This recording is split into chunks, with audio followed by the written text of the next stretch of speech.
Bienvenue et merci de l'invitation.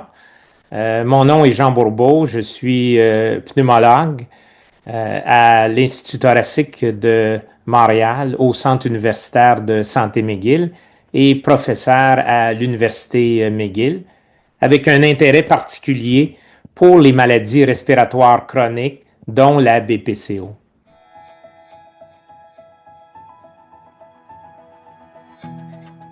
Donc, dans la prévention tertiaire, si pour les maladies respiratoires chroniques, si on regarde le modèle canadien, euh, le modèle est largement basé sur une approche d'autoprise en charge.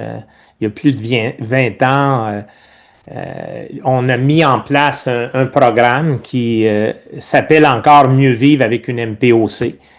Ensuite, d'autres programmes tels Mieux vivre avec une fibrose pulmonaire, avec l'asthme sévère et plus récemment avec le long COVID. Le programme comme tel, c'est vraiment pour accompagner et éduquer les professionnels de la santé à mieux faire. Dans les approches aussi avec une communication motivationnelle. Mais au niveau contenu, c'est sûr qu'on ne développe pas les contenus comme le guide ou les guides de pratique vont le faire. Donc, on utilise les guides de pratique et on accompagne les guides de pratique. Donc, les guides de pratique sont développés par nos sociétés professionnelles selon des méthodes, on le sait bien maintenant, là, très standardisées. Donc, l'important, c'est d'avoir des mises à jour pour qu'on puisse vraiment s'ajuster, dire, à ces nouvelles recommandations-là. Mais souvent, on pense que d'un pays à l'autre, il y a beaucoup de différences. Mais aujourd'hui, les avancées qu'on fait dans un pays ou dans une institution vont être connues très, très rapidement, dans d'autres institutions dans le même pays ou dans d'autres pays. Donc, la globalisation se fait très, très rapidement avec les moyens de communication qu'on a. Les barrières les plus fréquentes sont les croyances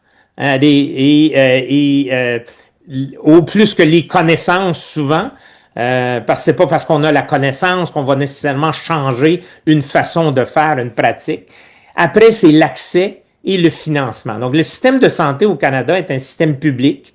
Bien qu'il y ait un accès universel, les décisions vont varier d'une province à l'autre. Au Centre universitaire de santé McGill, lorsqu'on voit les patients en externe et on accompagne les patients lorsqu'ils sont hospitalisés à la sortie de l'hôpital, mais lorsqu'on voit les patients en externe, une évaluation qui est faite et aussi avec l'équipe qui est mise en place. On a une infirmière, on a une allothérapeute. La prise en charge est vraiment coordonnée et intégrée avec un plan de traitement qui est partagé dans l'équipe. Donc, lorsque le médecin voit le patient, l'infirmière est à proximité.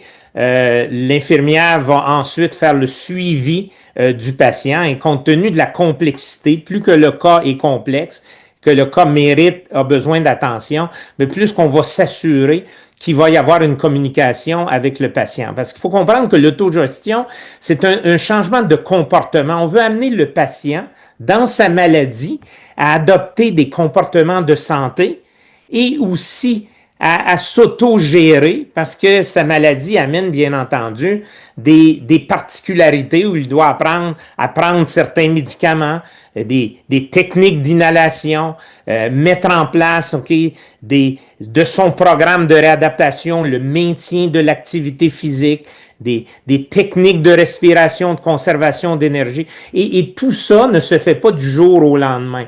Reconnaître que la maladie s'aggrave lors d'une crise, lors d'une exacerbation de BPCO, donc la mise en place d'un plan d'action écrit. Donc, il y a un accompagnement qui doit se faire et plus que la maladie est avancée, plus qu'il y a de comorbidité, mais plus que cet accompagnement-là est important. Et à ça, on peut rajouter de la technologie, parce qu'on parle beaucoup de technologie, mais la technologie ne remplacera jamais le professionnel derrière.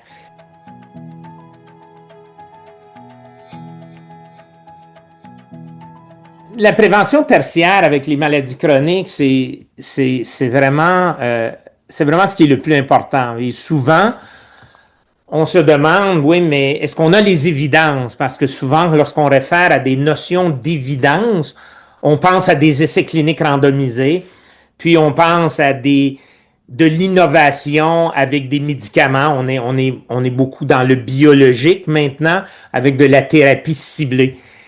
Mais il faut comprendre que toutes les approches non pharmacologiques, qu'on parle de réadaptation pulmonaire, on parle d'autogestion, toute intervention, même avec une plus grande complexité que prendre un médicament seulement, peut aussi se tester et doit se tester aussi dans le même cadre de méthodologie d'essais cliniques randomisés. Donc, là, 20 ans, la première étape qu'on a faite, c'est ça. On a fait un essai clinique randomisé. Donc, c'était quand même assez innovateur parce que souvent, on parlait de c'est pas une science, c'est plus la pratique, mais d'être capable de démontrer avec la même méthodologie qu'on le fait avec des médicaments que c'était efficace, qu'on réduisait les visites à l'urgence, les hospitalisations dans un programme d'autogestion où le patient était accompagné par un gestionnaire de cas.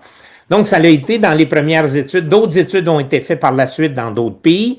Et aussi, au fur et à mesure, d'avoir des études qu'on dit de pratiques de vraie vie.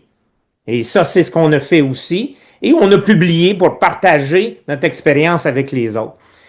Mais l'approche la plus importante et ce où on doit aller, c'est vraiment vers des visées de soins intégrés qui vont s'adresser à des populations spécifiques où on veut accroître l'efficacité de la pratique chez des patients qui ont des morbidités qui peuvent être élevées ou une maladie chronique qui est de plus en plus sévère. Donc, les pistes potentielles telles que la technologie de communication vont nous aider aussi. Mais encore une fois, il faut mettre la technologie à la bonne place, pas penser que ça va remplacer, mais ça va aider, assister, augmenter nos façons de faire et aider le professionnel de la santé, puis améliorer l'adhésion aussi des patients à leur traitement et à la réadaptation pulmonaire. Donc, l'intégration, un modèle intégré de soins à domicile, à la sortie de l'hôpital. Donc, tout ne doit pas graviter seulement alentour de l'hôpital, mais aussi à la mise en place d'une équipe de soins à des niveaux tertiaires, secondaires et aussi à des niveaux primaires, donc en soins de première ligne.